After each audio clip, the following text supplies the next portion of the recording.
కేశినేని నాని అప్పులు ఎగ్గొట్టాడు, కబ్జాలు చేశాడు. కేశినేని నాని ఏదో లావుగా ఉన్నానని, తనకేదో ఆకారం ఉందని అనుకుంటున్నాడు. కేశినేని నానిది ఆకారం కాదు, వికారం. కమ్మ సామాజిక వర్గంలో కొడాలి, కేశినేని నానీలు చీడపురుగులు. నా ఎదుగుదలకు కమ్మ సామాజిక వర్గం వాళ్ళు చాలా మంది ఉన్నారు.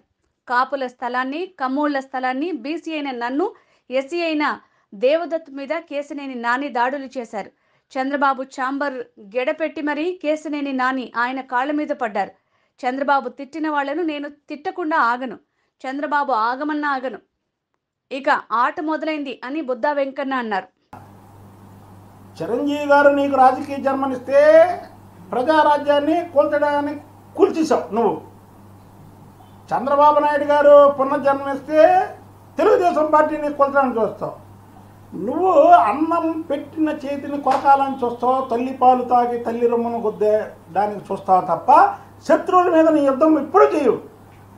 నువ్వు తెలుగుదేశం పార్టీలో ఉండి కొడాలి నాని, వంశీ ని మాట్లాడుతుంటే ఏ రోజైనా వాళ్ళు మాట్లాడావా? ఏ రోజైనా నువ్వు మాట్లాడి పార్టీ గురించి మాట్లాడావా? పార్టీని వెనకేసుకొచ్చావా? చంద్రబాబు నాయుడు గారిని వెనకేసుకొచ్చావా? నీ స్నేహం ఎంతసేపు విజయసాయిరెడ్డి, అలాగే నందిగామ ఎమ్మెల్యే మొండితో జగన్మోహన్ రెడ్డి, ఇక్కడికి వచ్చేసరికి అలంపల్లి సీను, అక్కడికి వెళ్ళేసరికి మల్లాది విష్ణు, ఇంకోసారికి వెళ్ళేసరికి అవినాష్. నీ స్నేహం అంతా వైసీపీ వాళ్ళతోనే. నువ్వు కోవర్టువి. నువ్వు ఇవాళ అర్థమైపోయింది కానీ నీ కార్యవర్తలు వెళ్తున్నారు, నీ కార్లో ఎవరు కూర్చున్నారో. నువ్వు వెళ్ళింది జగన్మోహన్ రెడ్డి దగ్గరికి ఒంటరిగా వెళ్ళావా? నువ్వు వెళ్ళలేదు కదా. నువ్వు కోవర్టు అయ్యింది, నువ్వు వెళ్ళావు. నాని అసలు ఈ నాని పేర్లతోనే మాకు ఇబ్బంది ఉందా? ఓ పక్క కొడాలి నాని, ఇంకో పక్క కేశినేని నాని. మొన్నటి వరకు కొడాలి నాని పేరు ఆచితూచి మాట్లాడేవాడిని, ఎందుకంటే ఎక్కడ కేశినేని నాని వచ్చేస్తుందా అని. ఇవాళ నుంచి ఫ్రీ అయిపోయా. కొడాలి నాని, కేశినేని నాని ఈ ఇద్దరు ఒకటే, ఇద్దరు ఒకటే. అరే మీరు ఏం పీకుతారు అసలు చెప్పండి. మీరు విజయవాడలో నువ్వేం పీకుతావు? నువ్వు మొన్న నన్ను బీసీగా, అంటే చిన్న కులాలు బీసీలుగా ఉండకూడదా? చెప్పండి ముందు, నువ్వు చెప్పు. బీసీలను కించపరచలేదా నువ్వు? చూస్తా. ఆట మొదలైంది, ఆట ఫస్ట్ ఇప్పుడే మొదలైంది. రీల్ వేశారు, ఇంకా పేర్లు పడలా. కొద్దిగా స్టోరీ నడిచింది. పేర్లు పడితే ఫస్ట్ హాఫ్ నడుస్తుంది, విశ్రాంతి వేస్తారు, తర్వాత మళ్ళీ స్టోరీ మొదలైద్ది, ఇంటర్వ్యూలు అయిద్ది, బయటికి వెళ్ళొస్తారు, మళ్ళీ మొదలైద్ది, లాస్ట్కి ద ఎండ్ అని పడిద్ది. అంటే శుభం అంటేనేమో వేరుగా ఉంటుంది, ద ఎండ్ అని పడిద్ది. చూడదు సినిమాలో నీలాంటోడు మటాష్ అయిపోయినప్పుడు ద ఎండ్ అంటే సినిమా ఇంతటితో క్లోజ్. ఏమంటే ద ఎండ్ అంటే ఓడిపోతాడు కదా, అలా పోటీ చేస్తారన్నాడు, ఓడిపోతాడు కదా, ద ఎండ్. 40 వారం రోజుల ముందు ఇదే కేశినేని నాని, క్యారెక్టర్ లేనటువంటి వ్యక్తి కేశినేని నాని ఏం మాట్లాడాడో వారం రోజుల క్రితం తీయండి. జగన్మోహన్ రెడ్డి అయిపోయాడు అన్నాడు, ఇవాళ మళ్ళీ 40 సీట్లు రావంటున్నాడు. అది కోవర్టు. కోవర్టు నీకేంటంటే ఒకటి ఉందమ్మా, ఫ్యాక్షన్లో కూడా. అంటే మీకు చెప్తున్నానండి, అంటే ఇది ఫ్యాక్షన్ కాదు. ఫ్యాక్షన్లో 10 మందిని చంపుతాడు ఒక ఫ్యాక్షనిస్ట్, 11వ వాడి చేతిలో అయిపోతాడు. ఫ్యాక్షనిస్ట్ అనేవాడు ఎప్పటికన్నా అయిపోతాడు. అలాగే ఈ కేశినేని నాని అనేవాడికి నోటు దోల, ఎవరిని పడితే ఆయన తిడతాడు. చివరిగా అప్పుడు చంద్రబాబు గారిని మోసగాడు అన్నాడు, అయిపోయాడు ఇక మటాష్. అంటే రాజకీయ సమాధి. అంటే ఇది ఫ్యాక్షన్ కాదు కదా, నోటు దోల. ఆ నోటు దోలను వదిలిస్తాం, ద ఎండ్. బాబు కేశినేని నాని, ఇక రేపటి నుంచి నీ ఆట ఇవాళ మొదలైందయ్యా. ఇక పెట్టి ప్రెస్ మీట్ పెట్టి మళ్ళీ రేపు పెట్టు. రేపు పెడితే మళ్ళీ చూడు నీ చిట్టా. ఇది నిజంగా నీ చిట్టా ఉంది. అరే నేను అందుకే ఆట మొదలైంది తమ్ముడు, అంత ఒకేసారి చెప్పేశాను అనుకో, ఎలాగా కరెక్ట్ కాదు కదా. ఎందుకంటే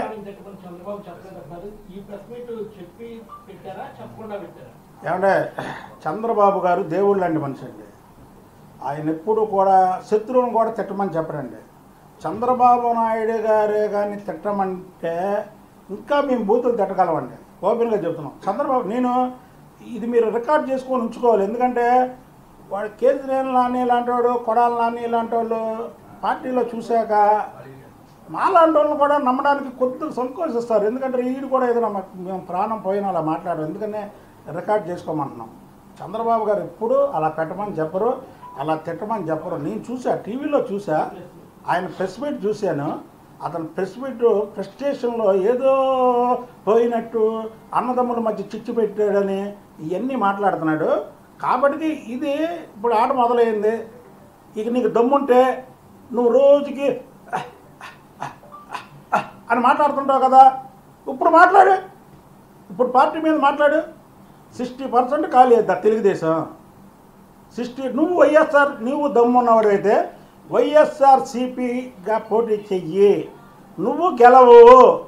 ఇది పందెం కాదు, ఆట ఆడదాం ఆంధ్ర అన్నాడు కాబట్టి మీ నాయకుడు జగన్మోహన్ రెడ్డి బుద్ధా భవన్ ఇస్తా, నువ్వు గెలిస్తే. నేను గెలిస్తే కేసీఆర్ భవన్ ఇచ్చే. ఈ ఛాలెంజ్కి రెడీయా? సీట్ అడగట్లేదు, నేను నా విజయవాడ అభివృద్ధి ముఖ్యమని అంటున్నాడు. ఓ అసలు విజయవాడ అభివృద్ధి ఏం చేశాడు? అదేంటంటే ఫ్లైఓవర్ అంటాడు. ఏమంటే ఇనేవాడు ఉంటే ఇందిరాగాంధీ మా మామ అంటారు. ఇది రాసుకోండి కొద్దిగా. ఇనేవాడు ఆడని ఉంటే ఇందిరాగాంధీ మా మామ అంటాడు. అలాగే మీరంటే రైల్వే స్టేషన్ నేనే తెచ్చాను, ఎయిర్పోర్టు నేనే తెచ్చాను, కనకదుర్గమ్మ గుడి నేనే తీసుకొచ్చాను, కనకదుర్గమ్మ ఫ్లైఓవర్ కూడా నేనే తీసుకొచ్చాను.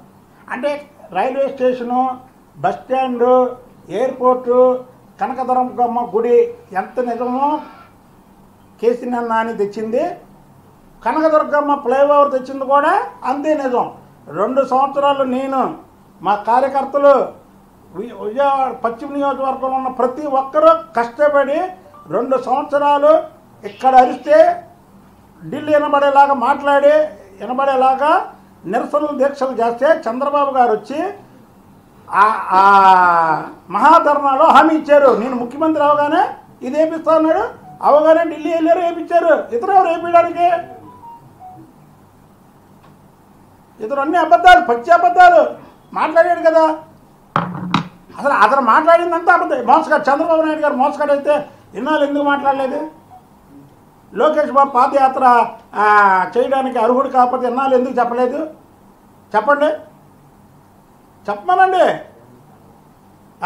ఇప్పుడు వరకేమో చంద్రబాబు గారి కాళ్ళు, రేపటి నుంచి జగన్మోహన్ రెడ్డి కాళ్ళు పట్టుకోవడం మామూలే కాదు, కాళ్ళే మారినాయి. ఇక్కడ చంద్రబాబు గారి కాళ్ళు బదులు జగన్మోహన్ రెడ్డి కాళ్ళు పట్టుకుంటున్నాడు.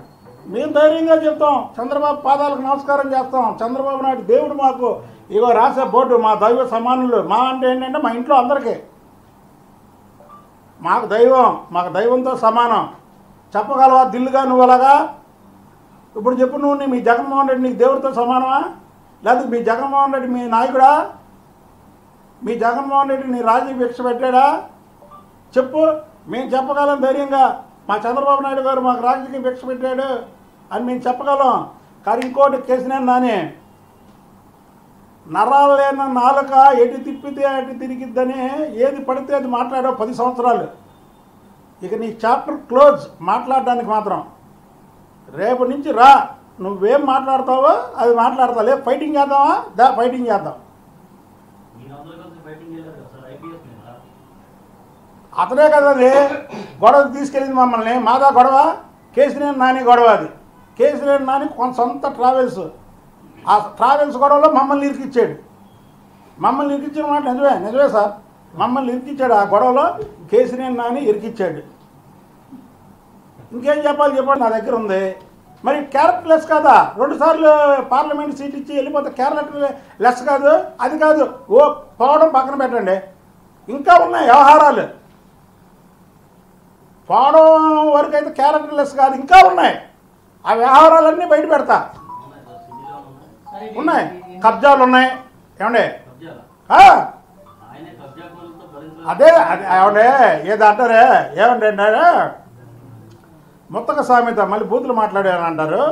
ముత్తక సామెత, అప్పులు ఎక్కొట్టేవాడేమో కాల్మని అంటాడు, కబ్జాలు చేసేవాడు ఎదుటోడి కబ్జాలు చేసేవాడు అంటాడు, క్యారెక్టర్ లేనివాడు ఎదుటోడి క్యారెక్టర్ లేదంటాడు. ఏంటంటే మన మీద ఉన్నాయన్నీ కూడా అవతలోడి మీద వేయడం. మీకు అర్థం అట్లా ఎప్పుడు ఎక్కడ ఒక చిన్న ఇది దొంగడు చూడండి, దొంగతనం చేసి దొంగ దొంగ దొంగ దొంగ దొంగ అని పరిగెడతాడు.